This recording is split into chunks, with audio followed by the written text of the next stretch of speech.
Sean Payton and Russell Wilson seem to be at each other's throats. Sean Payton, to me, took a cheap shot, an unnecessary cheap shot at Russell Wilson. Let's play. A ton of respect for that organization. I spent 4 of my early years there, coordinating Super Bowl, first game in this stadium before 9/11. Close with the mayor, Tisch family, and they found a little spark with that quarterback. I was talking to John Mayer not too long ago, and I said we were hoping that change would have happened long after our game. That it's an unnecessary cheap shot at Russell Wilson. Russell Wilson responded over social media, called it classless, but not surprised. Didn't realize you're still bounty hunting 15 plus years later through the media. Let's ride. Sean Payton is being a bully here. That Russell Wilson's not on his roster. He proved his point last year with Bo Nix. This is just a cheap shot at Russell Wilson, and I don't get it. Russell Wilson may be annoying. Russell Wilson may not have the most self-confidence about who he is. I just haven't heard the proof that Russell Wilson is some mean-spirited person that needs to be slapped around when they're, 2 years removed from you. It makes no sense. Sean, and again, it's bullying because everybody knows Russell Wilson's quirky, nerdy. He's not built for fighting or public combat. He's different, and he's easy to bully. I sit here and think about the wide receiver they had in New Orleans. I believe his name's Michael Thomas. Got paid $100+ million and then laid down on the team and never did anything after getting that contract. We haven't heard Sean Payton take any public cheap shots at Michael Thomas. And trust me, I'm not speculating here when I know how irate that organization was about Michael Thomas and the money that they gave him and how he intentionally I'm good. I came to the NFL to make this money. I got it. I'm good. I got over on you guys. And I think he's out of the league now. And he's probably 32 years old at best. I don't like what Sean Payton is doing here at all. Steve? Well, good for Russell Wilson. And, maybe one day he'll clap back, as the kids say, or counterpunch on Sherman and the rest of the Legion of Doom. But here's the difference. I expect that from players like him. I do not expect these type of comments from any coach. You know what? I'm with you, Jason. Maybe if it was a year, maybe the wounds are still fresh. But 2 years down the line, you found a horse you can ride in Bo Nix. You should just leave it at that. I do find it a little bit below the belt, what Sean Payton is saying. But I'm just wondering if Russell Wilson has had enough. He's been kicked to the ground over and over again. You have ex-players on the Amazon crew basically saying he played his way out of the Hall of Fame. Richard Sherman piled up on that comment. I'm wondering, from this point forward, do you think you'll see Russell Wilson speak out a little bit more on his own defense? I think he has no choice, and good for him. People are arguing he shouldn't be in the Hall of Fame, and it's not that I think he's a first ballot Hall of Famer, but it just seems like everybody's piling on Russell Wilson, and it's easy. And there are when we start thinking about the bad guys of the NFL, Russell Wilson is so far down that list, and Sean Payton knows it.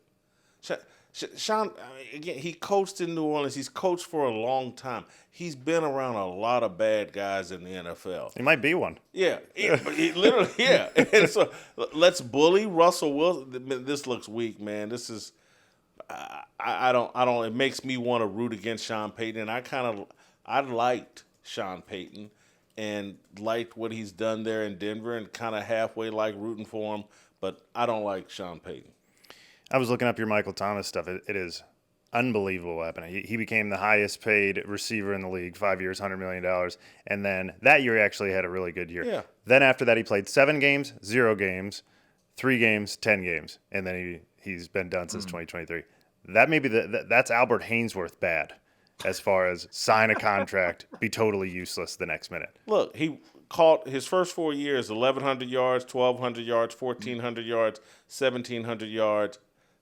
Got his money. He got his money in July of 19. So Gotcha. he had the one huge year. His biggest year came after his contract. Then he laid down. Yes. And injuries are part of that lay down. I don't want to, but 40 catches for 438 yards, 16 catches for 171, 39 catches for 448.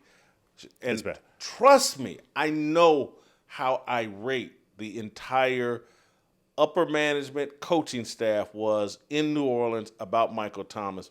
Never said a word. Yeah, so it just makes me feel Publicly. like, it makes me feel like there's more to the story. Like, I don't know what happened. Maybe Russell Wilson more to yes, the story. Yeah. Russell Wilson more to the story. Maybe Russ is just the easiest punching bag in the world. Maybe that's true. I don't know. But it does seem weird that you would just take shots at him. Now, he would probably say, hey, it didn't have anything to do with Russ. I was just talking about they weren't having a very good year. Their offense was sputtering, and I would like them to get their spark plug after that. I'm sure that's what he would say. The rest of us kind of know what he's doing there. And I agree, he is an easy punching bag, but why go do that? What's the point? That's what I'm trying to figure. If he's never done it before, and we can all agree that there are much worse people in the NFL, why go after the one guy who's totally irrelevant? He's unlikely to be in the league in a year or bully. two. Okay, but he's a bully. Why wouldn't he be a bully to everybody? What? Because Well, that's they not what picked their bullies spot. do. Yeah, You they punch a picked their bully in the spots. mouth and he is toast. Bullies pick on people, weak people. This is the first one he's ever done, though, as far as we can tell. There's not a lot of weak people in the NFL. There's not a lot of, again, that's survival of the fittest. That is the jungle, and only the strong survive. There's not a lot of easy targets in there. There's some, but the ones, alternative lifestyle guys might be a target, but that's high risk. Mm-hmm. You go after them, and now all of a sudden you may be facing a lawsuit. But there's not a lot of guys in there that in the NFL that you shouldn't be afraid of. It's a league full of bullies. Well, sure, and most, and I can't think of any examples, so maybe this is not wrong. It seems to me that you see people taking shots at each other all the time, and you would call them bullies, and then other bullies, they just go back and forth, that these are skirmishes. You don't see this typically from head coaches. Even head coaches that would be considered bullies. A lot of people would have said Bill Parcells is a bully. Yes. You didn't really see this. So why? Because Bill Parcells did it in real time when guys were on his roster and on his team. Well, so did I'm sure this happened with Red. We saw some of it on the sideline. Well, I'll say this: I would love to see the reaction of Richard Sherman to this. We should monitor his social media and say which side does he take, because it's obvious the Legion of Boom and the defense, they still hold it. And you've talked about this, Jason. That interception against the Patriots, the Legion of Boom, they really believe that, hey, we're the steel curtain. We were legendary, and they took it away from us. But also, we don't know the dynamics of that relationship really behind the scenes between Sean Payton and Russell Wilson. I heard there was some stuff written about how Russell Wilson had his own office in the locker room at the upstairs. Sean Payton got rid of that in a minute. He just did not like anything about him, didn't like his play. But TJ, as it relates to Bill Parcells, I wouldn't call it bullying. He picked on guys that could take it, and in turn, they became Parcells guys. It's legendary. And his relationship with Phil Simms is one of the most interesting things I've ever seen. I've actually seen them almost get into a fight on the sidelines at Indianapolis, famous Monday night game. And the next day, Parcells would come up to Simms and, oh, Simms, oh, man, you are pissed off at me. And they laugh about it. I mean, when you were a Parcells guy, that meant you loved the guy, you hated him, but you'd run through a brick wall and he'd have your back even after your career. It was a badge of honor to be, quote, unquote, bullied by the big tuna. I love that you brought up Phil Simms, because it's Phil Simms is nobody's punk. Yeah. There's nobody in the NFL that Phil Simms wouldn't fight, and I mean that Yep. in all seriousness. Yeah. From Larry Allen to whomever, Phil Ronnie Sims Lott, Richard Dent. would take his shot. And cause I've met and knew Phil a little bit, and like, man, this is one of these good old Tough guy. Kentucky redneck hillbillies that he ain't afraid of nothing. And so everybody knows that Russell Wilson is no Phil Sims, that he's got some identity issues, and I don't mean that in a super negative way, but to me, most people would look at Russell with some form of sympathy, because I think Russell is well-intentioned but just doesn't know what he's doing, and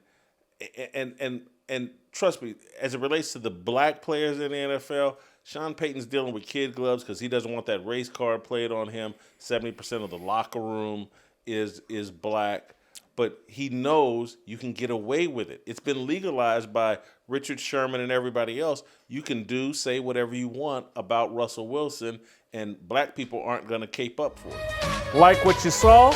Hit that like button, subscribe, and check out the full episode by clicking the link below.